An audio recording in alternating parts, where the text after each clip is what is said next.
शिवराज मोठेगावकर हे पेपर फुटी प्रकरणामध्ये ज्यावेळेस सापडले त्यानंतर लातूरमध्ये मोठ्या प्रमाणात संताप व्यक्त करण्यात आला. त्यांच्या ट्युशनला लातूरमधले अनेक विद्यार्थी होते. त्यांचे पालक आता संतप्त आहेत. विद्यार्थी संभ्रम अवस्थेत आहे. कारण पुन्हा एकदा नीटची परीक्षा द्यायची, त्याची तयारी करायची आणि त्यासाठी अभ्यासाच्या 2-2.5 वर्षाच्या मोडमधून बाहेर आल्यानंतर विद्यार्थ्यांना प्रचंड त्रास होतोय. जैन साहेब, कशा पद्धतीनं हे त्रास आहे, काय परिस्थिती आहे आणि आपलं कोण होतं पाहिजे? माझी पुतणी होती, यावर्षी RCCमध्ये ॲडमिशन घेतलं होतं. सध्या मानसिकता तर प्रत्येक मुलाची बिघडलेली आहे. माझ्या पुतणीची अवस्था तीच आहे.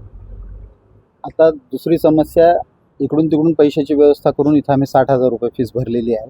परंतु काय झालेलं आहे, पैसे गेले आणि मुलांचा वेळ गेला. मुलांची मानसिकता बदलत चालली आहे. मुलगी डिप्रेशनमध्ये जाते काय असं वाटतं आहे, आमच्या समोरचा हा प्रश्न आहे. आणि परत ही पैसे भरून पुन्हा दुसऱ्या पैशाची व्यवस्था करायची आणि त्यानंतर पुन्हा मानसिकता मुलीची तयार करायची, ही खूप मोठी समस्या माझ्यासमोर आहे. आमची वहिनी तर सारखी आठवण काढते आहे की कसं होईल माझ्या मुलीचं. मुलगी हुशार आहे, अभ्यासात चांगले मार्क घेतलेले आहेत, सरांच्या सर्व गुणवत्तेला पात्र ठरलेली आहे ती. बरं, मग आता समस्या अशी आहे की आता जर समजा ती ट्युशन सुरू नाही झाली तर मग कुठे काय? ती समस्या तर खूप मोठी आहे. माझी वहिनी तेच म्हणते मला की बाबा, आता जर ॲडमिशन झालं, दुसरीकडे ॲडमिशन घ्यायचं म्हणजे एकतर पैशाचा प्रॉब्लेम आहेच आणि पैसे दुसरीकडे दिले तरी 1.5 महिन्याचा कालावधी आहे आणि परत दुसरीकडे ॲडमिशन घ्यायचं, इथं सर येतील ह्याची काही गॅरंटी नाही. आता CBIनं घेतलं, पुन्हा पोलीस घेणार, पुन्हा ED घेणार, अशा गोष्टी वाढत जाणार आहेत असं आम्हालाही वाटायलं आहे. कारण इथली एकंदर परिस्थिती पाहता आणि तुमच्याकडनं आलेल्या बातम्या पाहता सरांचं काळ लवकर येतील असं वाटत नाही आहे. त्याच्यामुळे आमच्या मनावरती परत प्रेशर वाढत चाललं आहे. कारण ठराविक कालावधीनंतर परीक्षा आहे. परीक्षेचं टायमिंग तर केव्हाही होऊ शकते, अचानकच होणार झालं आता ते डिक्लेअरमध्ये. ती भीती जास्त आहे आमच्यासमोर. बरं, मग आता पैशाचं कशा दुसऱ्या ट्युशनमध्ये काही चौकशी चालू आहे का काय? नाही, अजून तर नाही केली, पण करायची आहे चौकशी. पण पैशाची आमच्यासमोर मोठी समस्या आहे. कारण पूर्वीच तीच पैसे भरताना परीक्षा, त्याच्यानंतरचे ट्युशन्स अगोदरचे वगैरे, त्याच्यामध्येच आमचं थोडंसं लेवल बिघडलेलं आहे. पण तरी पैशाची व्यवस्था काहीतरी करून करेल माणूस. पण मुलीची मानसिकता बिघडत चालली आहे. काका माझं कसं, ह्या गोष्टीवरती आमचं जास्त भर आहे आणि आम्हाला लवकरात लवकर यातून काही मार्ग निघेल असं वाटत नाही आहे. त्याच्यामुळं आमच्या समस्या वाढत चालल्या. बरं सर, सोनवणे साहेब, कशा पद्धतीनं तुमची पाल्य होते काही वर्षापूर्वी इथे? माझी मुलगी तनिष्का सोनवणे होती. हिने 11वी 12वी आणि परत 1 वर्ष रिपीट 24-25ला पेपर फुटला होता आणि आता परत तो फुटलेला बघून म्हणजे तिला मी परत आग्रह धरत होतो की अजून एकदा रिपीट करायला काही हरकत नाही. पण आता असं दिसतंय की धनदांडग्यांनी ते पेपर मिळवले आणि ते मुलं MBBSला लागले. माझी मुलगी लागू शकली नाही.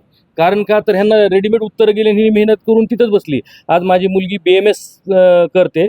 पण केवळ अशा पद्धतीने जर तिची गुणवत्ता सिद्ध करायची संधीच नाही मिळाली तर काय होणार आहे? आणि असं जर होणार असेल की क्लासेसवाले डायरेक्टच पेपर देणार असेल, त्याच्यामुळे माझं तर असं माध्यमांना म्हणणं आहे की मी आताच माध्यमातमधूनच कळलं की ते कुलकर्णी जे आहेत, ते कुलकर्णी अगोदर RCCमध्ये होते, नंतर ते NTA मध्ये गेले आणि ते 2017 पासून आहेत. तर 17 पासूनची त्यांची चौकशी करावी आणि 17 पासून चौकशीतून जर पेपर फुटत असतील तर ते खरंच उजेडात आलं पाहिजे. कारण आत्ता हे फक्त बाहेर आलं म्हणून कळतंय की आता पेपर फुटले म्हणून. गेल्या वर्षीच्या वेळेस पण असं झालं, तुकडी कार्यवाही झाली पण पुढं काहीच झालं नाही. पण माझ्या मुलीची मानसिकता नव्हती. ती म्हणाली पप्पा आता मी काही रिपीट करत नाही. त्याच्यामुळे तिने ॲडमिशन घेतलं. पण सर्वसामान्य मुलांचं किंवा ह्यांचं भवितव्य कसं आहे, त्यांच्या स्वप्नांचा खूनच आहे ना हा. एकूणच पालक सध्या संभ्रम अवस्थेत आहेत आणि त्यांची म्हणणं असं आहे की मागील अनेक वर्षापासून जर पेपर फुटत असतील असा संशय व्यक्त केला जातोय, तर आमच्या पाल्याची गुणवत्ता असतानासुद्धा त्यांचा नंबर लागला नाही. आता त्याच पद्धतीनं आत्ता जी मुलं नीट परीक्षा पुन्हा देण्याच्या तयारीत आहेत त्यांच्यासमोर आता संभ्रमावस्था आहे की ट्युशन कधी सुरू होईल. मात्र ती सुरू होण्याची शक्यता आता दिसत नाही आहे. त्यासाठी आता त्यांना दुसरीकडे काही दिवसासाठी ट्युशन लावायला लागेल. त्यासाठी पुन्हा आर्थिक भार आला, परीक्षेची तयारी आली आणि या सर्व दिव्यातून जाऊन त्यांची गुणवत्ता सिद्ध करताना त्यांची खरंच कसोटी लागणार आहे. ईशान भद्रेश्वर, ABP माझा, लातूर. ABP माझा, उघडा डोळे बघा नीट.